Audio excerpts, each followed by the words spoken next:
Good afternoon. Today I am going to start from geography, the chapter Physical Features of India, the major physiographic division of India. Before I have told you that there are 5-6 divisions of major physiographic divisions of India: the Himalaya, the northern, the coastal, the Deccan Plateau, the islands, or the deserts also. So I have already explained the Himalayan mountains. Then second, I have explained the northern plains. Now third, I am explaining the peninsular plateau. The peninsular plateau is a tableland composed of old crystalline igneous and metamorphic rock. It is made up of very hard old crystalline igneous and metamorphic rock. It is just like a tableland. It is a triangular shape.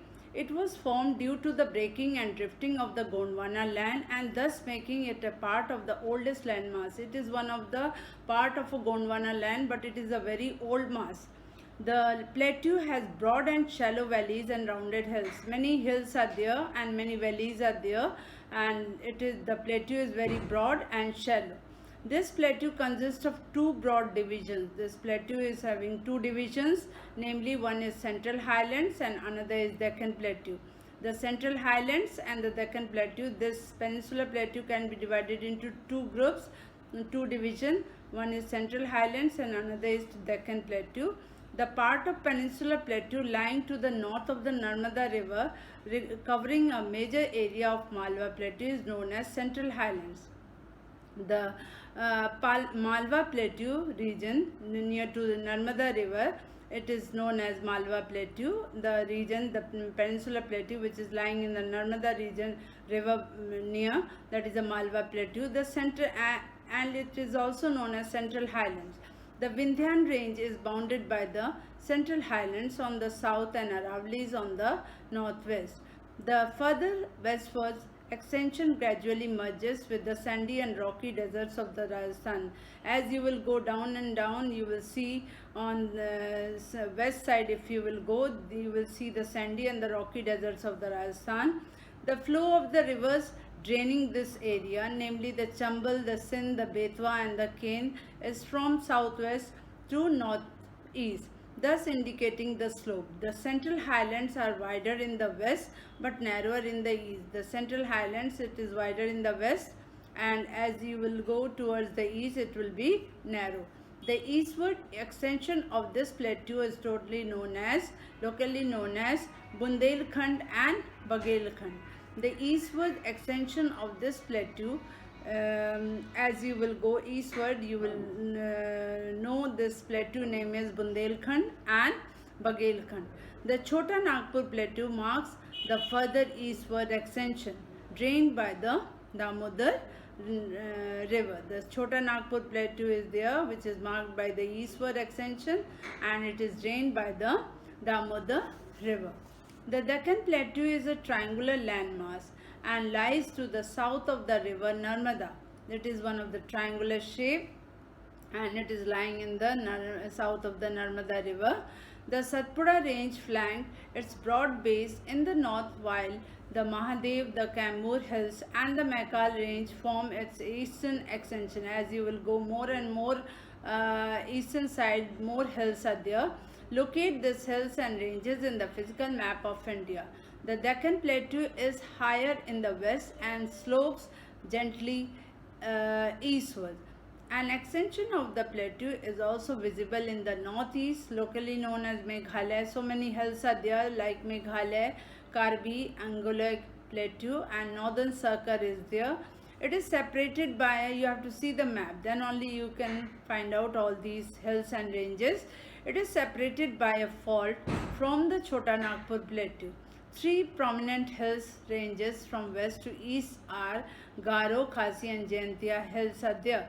Now as you will move from Chota Nagpur Plateau towards the east side, you will see the three hills are there: Garo, Khasi and Jaintia. The western and eastern Ghats. The western Ghats and the eastern Ghats towards the Deccan Plateau.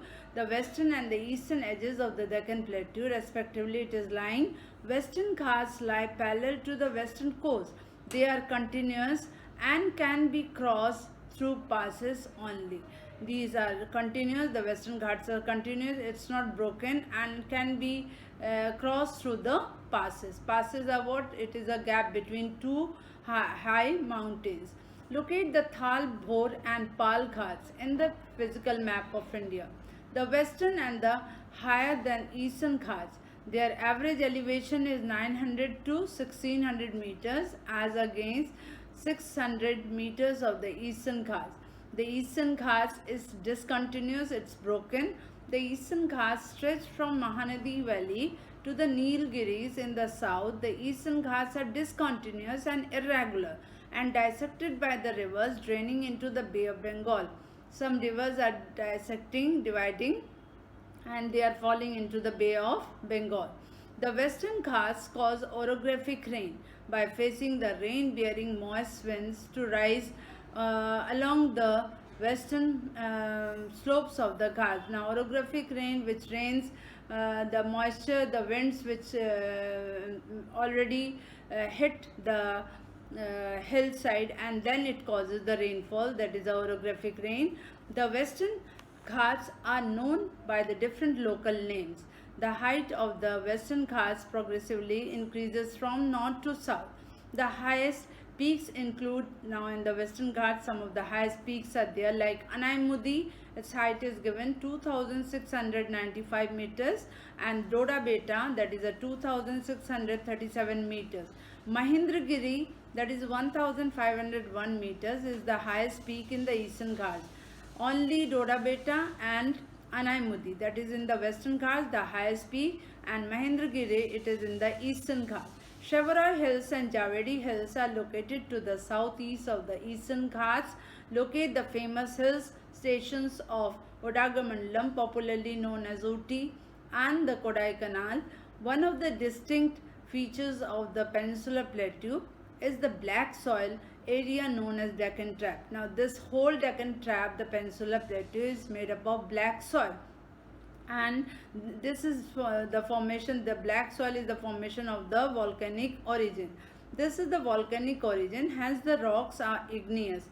Actually, these rocks have denuded over time and are responsible for the formation of the black soil. These are already disintegrated form of the big pieces rocks of the volcanic rocks, and then it is formed in the black soil. The Aravalli Hills lie on the western and the northwestern margins of the Peninsular Plateau. These are highly eroded hills and are found in a broken hills. They extend from Gujarat to Delhi in a southwest and southeast direction. Now, after this third physiographic division of India, now the fourth physiographic division of India, that is your Indian desert.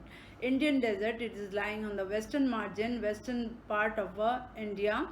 You can see the map. The Indian desert lies towards the western margins of the Aravalli Hills. As the Aravalli Hills is lying, dividing the Thar desert, the desert, and with other states, it is an undulating sandy plain covered with the sand dunes. Many big sand dunes are there. The uplifting portion of the sands, that is the sand dunes. This region receives a very low rainfall below 150 millimeter per year. 150 millimeter per year.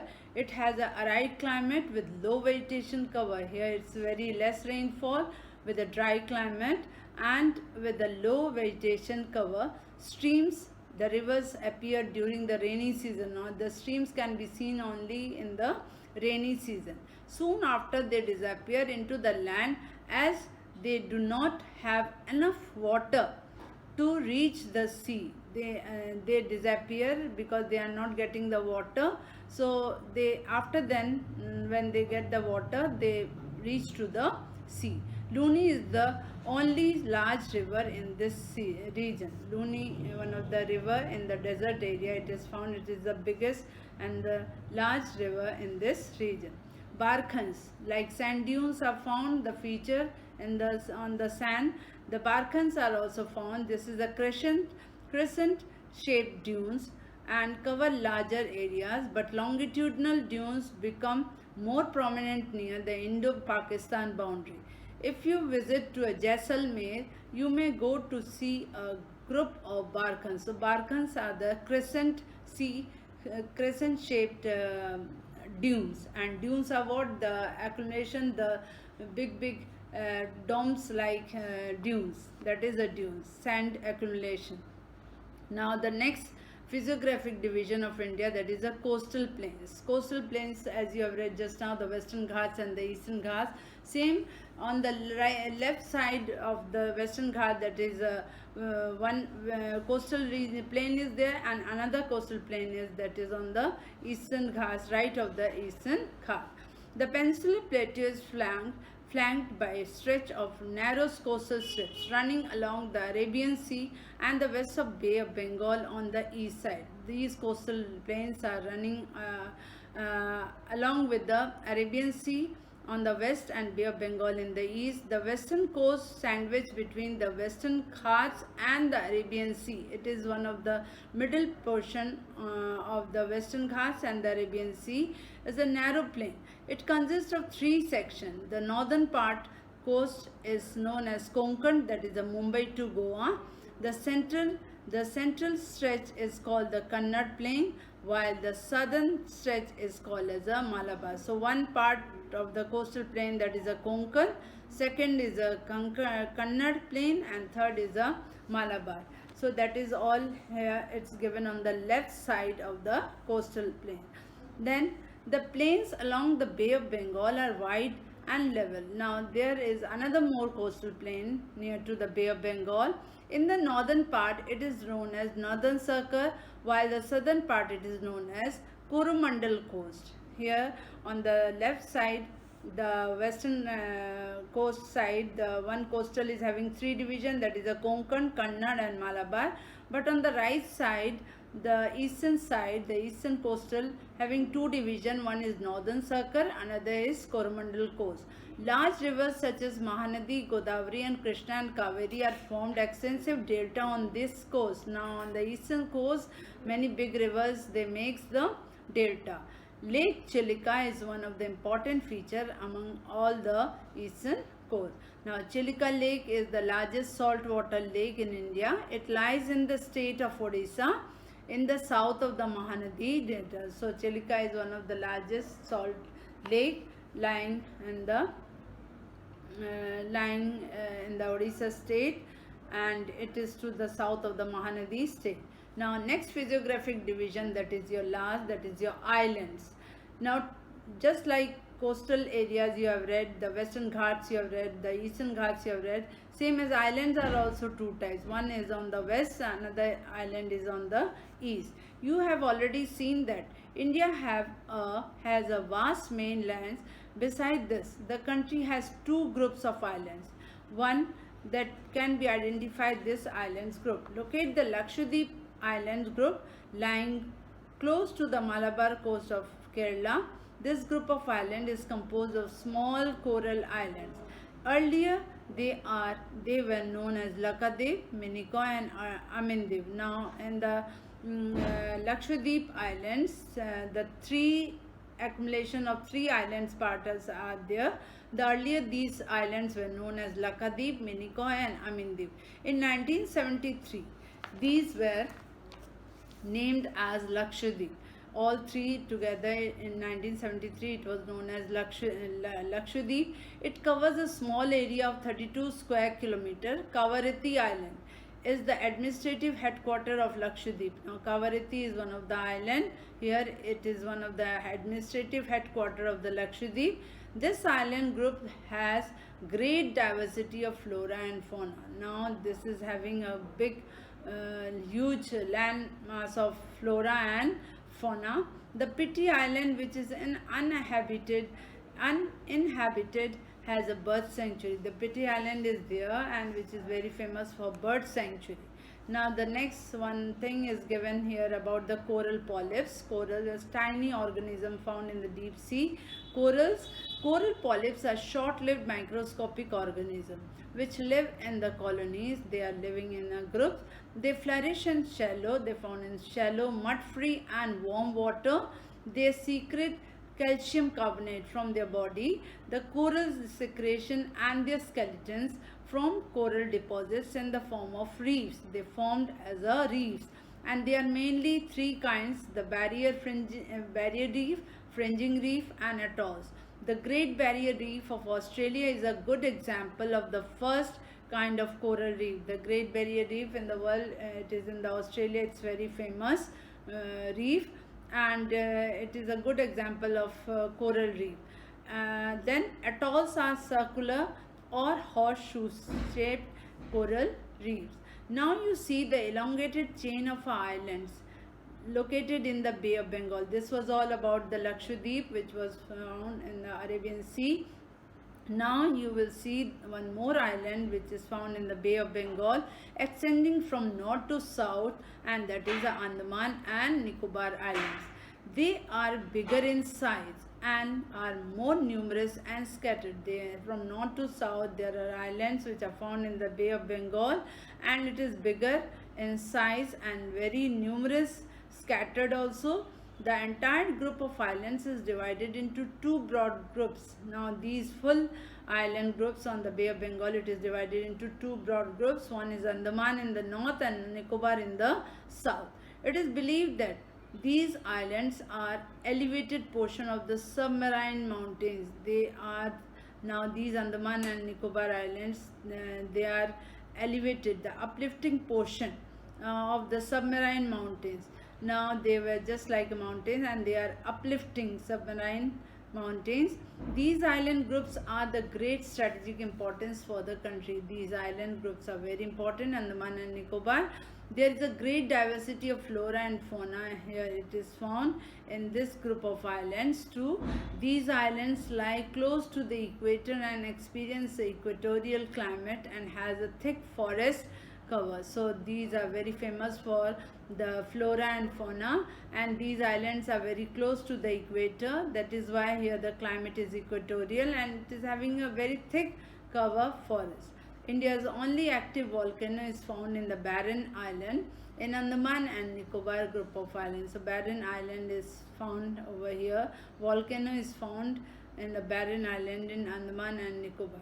A detailed account of the different physiographic units highlights the unique feature of each region. It would, however, be clear that each region complements the other and makes the country richer in its natural resources. The mountains are the major sources of water and forest wealth. You have to underline this sentence. The mountains are the big source of water and forest wealth. The northern plains are the granaries. It's full of agriculture. That's why it is known as the granaries of the country. They provide the base for early civilization. Here the early civilization has found.